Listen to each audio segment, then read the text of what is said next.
চারটা জিনিস সৌভাগ্যের লক্ষণ, এটা যদি পাও খুব ভালো। কয়টা? সবাই বলেন কয়টা?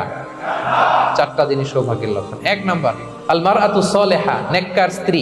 দুই নাম্বার আল মাসকানুল ওয়াসিআ, প্রশস্ত বাড়ি। তিন নাম্বার আল জারু সালেহ, গুড নেইবার, ভালো প্রতিবেশী। চার নাম্বার আল মারকাবুল হানি, মানে ভালো বাহন বা যানবাহন। এই চারটা থাকলে এটা একটা সৌভাগ্যের আলামত, খুশনসিব।